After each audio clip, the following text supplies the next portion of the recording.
Good morning.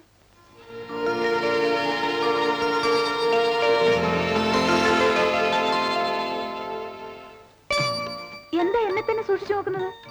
ഓ, ഇത്രയും നാൾ സായിപ്പിന്റെ വേഷത്തിൽ നടന്നിട്ട് പെട്ടെന്ന് സാരിയിലേക്ക് മാറിയതുകൊണ്ടായിരിക്കും. ഇന്ന് മുതൽ വേഷമൊക്കെ ഒന്ന് മാറ്റാൻ തീരുമാനിച്ചു. എന്നായാലും മാറേണ്ടതല്ലേ, ഇനി ലേറ്റ് ആക്കണ്ടെന്ന് കരുതി. ഒന്ന് ചോദിക്കാൻ മറന്നു, സാരിയിൽ ഞാൻ എങ്ങനെയുണ്ട്? I am more beautiful or? Sari സുധയ്ക്ക് നന്നായി ചേരുന്നുണ്ട്. Oh, thank you. ആദ്യത്തെ ഇന്റർവ്യൂവിൽ പാസ് മാർക്കുണ്ട്. എന്താ പറഞ്ഞത്? ഏയ് ഒന്നുമില്ല. ആ, ഇരിക്കൂ. Thank you. ഇതെന്താ പ്രസന്റേഷൻ വല്ലതാണോ? അതെ. എനിക്കോ? ആ, please wait for a minute. എനിക്ക് ചിലത് പറയാനുണ്ട്. അത് കേട്ടിട്ട് ഈ പ്രസന്റേഷൻ സ്വീകരിക്കുകയോ നിരാകരിക്കുകയോ ചെയ്യാം. സുധ വളരെ സീരിയസ് ആയിട്ടാണല്ലോ. ശരി, ഞാൻ റെഡി, പറഞ്ഞോളൂ. പ്രായമായ ഒരു പെൺകുട്ടി, അതായത് ഞാൻ, വിനയനെ പോലുള്ള ഒരു ചെറുപ്പക്കാരന്റെ മുറിയിൽ ഒരു സമ്മാനവുമായി തനിയെ വന്നിരിക്കുന്നു. ഇതിൽ നിന്ന് എന്ത്?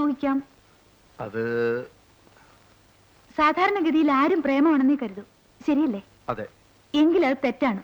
ഞാൻ പ്രേമിക്കാനൊന്നും വന്നതല്ല, വിനയം ഭയപ്പെടണ്ട. എനിക്കൊന്നും മനസ്സിലാകുന്നില്ല. ഞാനൊരു കല്യാണാലോചനയുമായി വന്നതാണ്. കല്യാണമോ? ആർക്ക്? നമുക്ക്. നമുക്കോ? ആ, വിനയനും എനിക്കും. പിന്നെ അച്ഛനാണ് ഇക്കാര്യം സൂചിപ്പിച്ചത്. ആലോചിച്ചപ്പോ എനിക്കും കൊള്ളാമെന്ന് തോന്നി. വിനയൻ ഇപ്പൊ എന്താ പറയാൻ പോകുന്നതെന്ന് എനിക്കറിയാം. സുധ വലിയ കോടീശ്വരന്റെ മകൾ, ഞാൻ വേറെ സാധാരണക്കാരൻ എന്നൊക്കെയല്ലേ. ഇതൊക്കെ ആലോചിച്ച് തന്നെയാ അച്ഛനും ഞാനൊരു തീരുമാനത്തിലെത്തിയത്. അതല്ല സുധേ. പിന്നെ വിനയന്റെ ശമ്പളം കൊണ്ട് മാത്രം നമുക്ക് കഴിയാൻ പറ്റുമെന്ന് സംശയം അല്ലേ? സത്യം പറയാലോ, വിനയന്റെ ശമ്പളം എന്റെ ഒരു ദിവസത്തെ ചെലവിന് പോലും തികയില്ല. അക്കാര്യത്തിൽ വിനയം വിഷമിക്കണ്ട, നമുക്ക് അച്ഛനെ വളയ്ക്കാം. കോടീശ്വരനായ അച്ഛന്റെ ഒറ്റ മകളല്ലേ ഞാൻ. സുധ, ഞാൻ പറയുന്നു കേൾക്ക്. ഏയ്, ഞാൻ പറഞ്ഞു തീർന്നില്ല. എന്റെ സ്വഭാവ ഗുണങ്ങൾ കേൾക്കണ്ടേ? എനിക്ക് പെട്ടെന്ന് ദേഷ്യം വരും, അച്ഛനെ പോലെ തന്നെ. ആ സമയത്ത് എന്ത് കയ്യിൽ കിട്ടിയാലും എറിഞ്ഞുടയ്ക്കും. സായിപ്പിന്റെ ഭാഷയിൽ പറഞ്ഞാൽ എ സ്പോയിൽഡ് ബാറ്റ്. പിന്നെ വാശി. ഞാൻ പിടിച്ച മുയലിന് 3 കൊമ്പുണ്ടെന്ന് പറയാനും എനിക്ക് മടിയില്ല. ആരോടും തോൽക്കുന്നത് എനിക്കിഷ്ടമല്ല. എല്ലാം തുറന്നു പറഞ്ഞിരിക്കുന്നു. ഇനി തെറ്റിദ്ധരിപ്പിച്ച് പെണ്ണിനെ തലയിൽ കെട്ടിവെച്ചെന്ന് ആരോടും പരാതി പറയരുത്. ഇനി വിനയന്റെ മറുപടി അനുകൂലമാണെങ്കിൽ ഈ സമ്മാനം സ്വീകരിക്കാം. വിനയം പറയാൻ മടിക്കുന്ന എന്താണെന്ന് എനിക്ക് ഊഹിക്കാം. സുധയുടെ ഊഹം തെറ്റാണ്. അല്ല വിനയൻ, ഞാൻ മുൻകൂട്ടി പറഞ്ഞ എത്രയേറെ ഗുണങ്ങളുള്ള ഒരു പെണ്ണിനെ ഒരു പുരുഷനും സ്വീകരിക്കാൻ തയ്യാറാവില്ല. അതല്ല സുധേ. സുധയുടെ പെരുമാറ്റം, വെട്ടിത്തുറന്നു പറയുന്ന രീതി എല്ലാം എനിക്ക് ഇഷ്ടമാണ്. ഓ, ഇത് പറയാനാണ് വിനയൻ ഇത്ര മടിച്ചത്? ലജ്ജയാൽ ശോഭിതേ നരൻ എന്ന് മാറ്റണം ആ പഴയ ശ്ലോകം. സുധയെ ഇഷ്ടമാണെങ്കിലും നമ്മുടെ വിവാഹം നടക്കില്ല. കാരണം? വളരെ വ്യക്തിപരമായ ഒരു കാരണം. അത് മറ്റൊരാളുമായി ചർച്ച ചെയ്യാൻ ഞാൻ ഇഷ്ടപ്പെടുന്നില്ല. എന്നോട് ക്ഷമിക്കൂ. ഇത് ക്ഷമിക്കാൻ എന്തിരിക്കുന്നു? It's all right. ഇങ്ങനൊരു സംസാരം നടന്നതിൽ നമുക്ക് മറക്കാം. At least we can part as good friends. സുധേ, ഇതെടുക്കാൻ സുധ മറന്നു.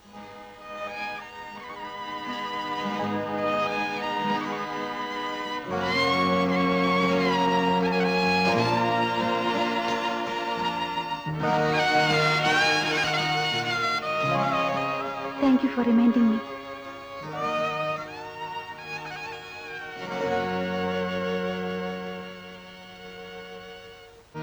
നീയായിട്ട് പറയുന്ന ലക്ഷണമില്ല. ഞാനായിട്ട് ചോദിച്ചേക്കാം. വിനയനെ കണ്ട് സംസാരിച്ചോ? കണ്ടു, സംസാരിച്ചു, നല്ല സുഹൃത്തുക്കളായി പിരിഞ്ഞു.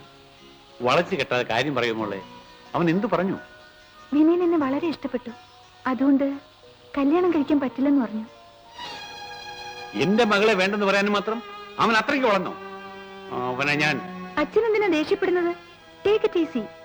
പൈങ്കിളി കഥകളിലെ പോലെ പ്രേമ നൈരാശ്യം കൊണ്ട് ഞാൻ ആത്മഹത്യ ചെയ്യൊന്നുമില്ല. അച്ഛൻ പേടിക്കാതെ. എന്നാലോ അഹങ്കാരം ഞാൻ ഒരു പാഠം പഠിപ്പിക്കും. എന്റെ മകളെ അവമാനിച്ച അവനെ... ഇപ്പോൾ അച്ഛനാണ് എന്നെ അവമാനിക്കുന്നത്. ഞാനും വിനയനെ ഇക്കാര്യം മറന്ന പോലെ അച്ഛനെ ഇത് മറക്കണം. ഇക്കാര്യത്തിൽ എനിക്ക് ഒരു വിഷമവുമില്ല. നിന്റെ അഭിനയം നന്നാവുന്നുണ്ട് മോളെ. പക്ഷേ നിന്റെ മനസ്സ് കാണാൻ കഴിവുള്ള ഈ അച്ഛനോട് തന്നെ വേണോ ഇത്?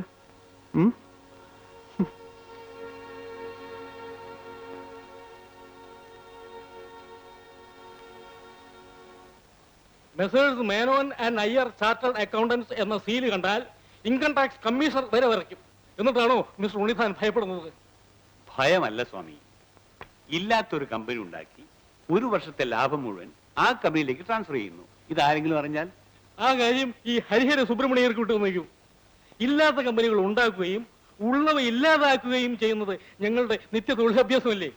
പക്ഷെ ചിക്കൽ എവിടെയില്ല. ഈ കമ്പനിക്ക് ഒരു ഉടമസ്ഥനെ കണ്ടുപിടിക്കണമല്ലോ. ഏതെങ്കിലും ഒരു പേരങ്ങ് വെച്ചാ പോരെ സ്വാമി?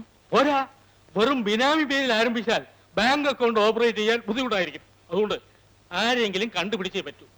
ഉണ്ണിത്താന്റെ അടുത്ത ബന്ധുക്കളായിരിക്കരുത്. ആള് വളരെ വിശ്വസ്തനായിരിക്കണം.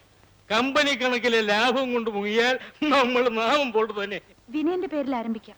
അച്ഛൻ എന്ത് പറയുന്നു? സുധേ, നിന്റെ നിർബന്ധം കൊണ്ട് മാത്രമാണ് അവനെ ഞാൻ ജോലി ലഭിച്ചുകൊണ്ടിരിക്കുന്നത്.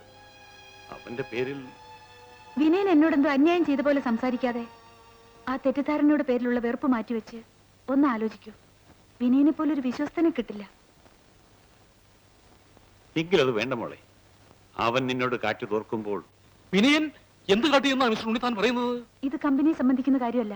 അതെ, എന്നാലും എന്നോട് തുറന്നു പറയാം. ഈ രഹസ്യം എന്ന് വരുമ്പോ അതറിഞ്ഞില്ലെങ്കിൽ എനിക്ക് അങ്ങ് ഉറക്കം വരില്ല.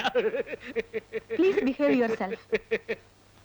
ആ പിന്നെ കമ്പനി ഫ്ലോട്ട് ചെയ്യാനുള്ള പേപ്പേഴ്സ് എല്ലാം റെഡി. പേര് ഫില്ലപ്പ് ചെയ്ത് സിഗ്നേച്ചർ വാങ്ങി ഇന്ന് തന്നെ ഓഫീസിൽ എത്തിക്കണം. വിനയൻ ഇന്ന് ലീവാണല്ലോ. 4-5 ദിവസം കഴിഞ്ഞേ വരൂ. അതുപോരാ, ഇപ്പൊ തന്നെ വൈകി. എന്തായാലും പേപ്പേഴ്സ് എനിക്ക് ഇന്ന് തന്നെ കിട്ടണം. സുധേ, അച്ഛൻ ഇനി ഒരു തടസ്സവും പറയണ്ട.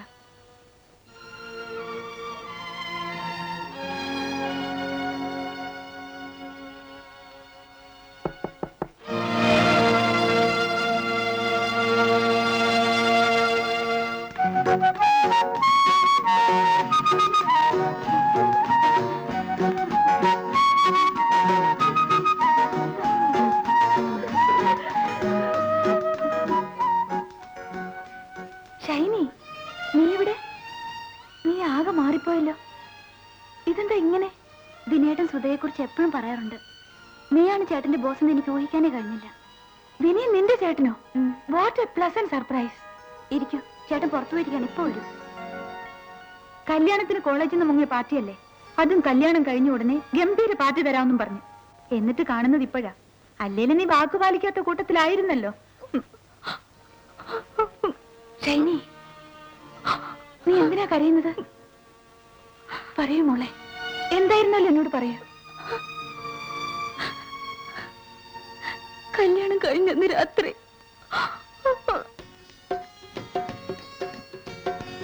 ഷൈനി, ഇത് കൊള്ളാലോടി. സാധാരണ മണവാട്ടികൾ ബലമായി മണിയറിക്കകത്ത് തള്ളി വിടുകയാണ് പതിവ്. നീ പകല ഇതിനകത്ത് കയറി കൂടിയല്ലോ. എന്താ മാറ്റിനിക്ക് വല്ല പരിപാടിയുണ്ടോ? ഇത് കണ്ടോ? എല്ലാവരും പോലെയല്ല ഞങ്ങളുടെ മധുവിധ ആരംഭം. തുടക്കത്തിൽ ഒരു പൊട്ടിത്തെറി. മൂപ്പര് പേടിക്കുമെന്ന് എനിക്കൊന്ന് കാണണ്ടേ?